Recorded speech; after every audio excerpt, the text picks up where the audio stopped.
Beauty ஃபீல்ட்ல success பண்ணணும்னு நினைக்கிறவங்களுக்கு பெஸ்ட் லேர்னிங் ஸ்பாட் நாம பொள்ளாச்சிக்கு இருக்குங்க. ஆமாங்க, பொள்ளாச்சி பல்லடம் ரோட் மேட்ரில்க்கு ஆப்போசிட்ல பாரத் எலக்ட்ரானிக்ஸ்க்கு மேலதான் நேச்சுரல்ஸ் ட்ரைனிங் அகாடமி இருக்கு. இவங்க கிட்ட ஹேர், ஸ்கின், ஃபேஸ் மேக்கப்னு சொல்லிட்டு எல்லாத்துக்குமே தனித்தனியான ட்ரெயினர்ஸ் இருக்காங்க. எல்லாருமே ப்ரொஃபஷனலி வெல் ட்ரெயின்டுங்க. அண்ட் ஆல்சோ இவங்க கிட்ட 50+ ஸ்டூடெண்ட்ஸ் படிச்சுக்கிட்டு இருக்காங்க. ஜஸ்ட் 1 மந்த்ல இருந்து 8 மந்த் வரைக்குமே கோர்சஸ் இருக்கு. உங்களுக்கு பிளெக்சிபிளான டைம்ல நீங்க ஜாயின் பண்ணி படிச்சுக்கலாம். நீங்க ஹவுஸ் ஒய்ஃப், ஸ்டூடெண்ட் இல்ல ஒர்க்கிங் உமன் யாரா இருந்தாலும் சரிங்க. மென் அண்ட் உமன்ஸ் 2 பேருக்குமே பாத்தீங்கன்னா உங்க கிளாஸஸ் எடுத்துக்கிட்டு இருக்காங்க.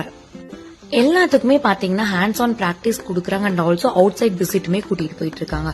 கோர்சஸ் முடியும் போது ப்ராப்பரான எக்ஸாம் வச்சு உங்களுக்கு சர்டிபிகேட் அண்ட் ஆல்சோ 100% பிளேஸ்மெண்ட் ஆப்பர்ச்சுனிட்டியுமே கொடுத்துட்டு இருக்காங்க. உண்மையை சொல்லணும் அப்படின்னா நம்ம பொள்ளாச்சிக்குள்ள இருக்கக்கூடிய ஒரு ஹிடன் ஜெம் தாங்க இந்த பிளேஸ். இவங்க கிட்ட நீங்க ஃபீஸை இஎம்ஐ ஆப்ஷன்ஸ்ல கூட பே பண்ணிக்கலாம். அண்ட் ஆல்சோ எல்லா ஸ்டாஃப்ஸுமே ரொம்ப ஃப்ரெண்ட்லியா நம்ம கூட ஹேண்டில் பண்ணுவாங்க. நீங்க எவ்வளவு டைம் அவங்க கிட்ட டவுட்னு கேட்டாலும் பொறுமையா சொல்லி கொடுக்கறாங்க ஒவ்வொரு ஸ்டாஃப்ஸுமே. அண்ட் ஆல்சோ இவங்க கிட்ட பஸ் ஃபெசிலிட்டியுமே இவங்களுடைய அகாடமிக்கு கீழேயே இருக்குங்க. சோ ஈஸியாவே நீங்க டிராவல் பண்ணிக்கலாம். அப்புறம் என்னங்க, அவங்களோட டீடைல்ஸ் எல்லாமே வீடியோட எண்ட்ல கொடுத்துருக்க. சோ நீங்களும் விசிட் பண்ணி செக் பண்ணி பாருங்க. உங்க கரியரை பில்ட் பண்ணுங்க.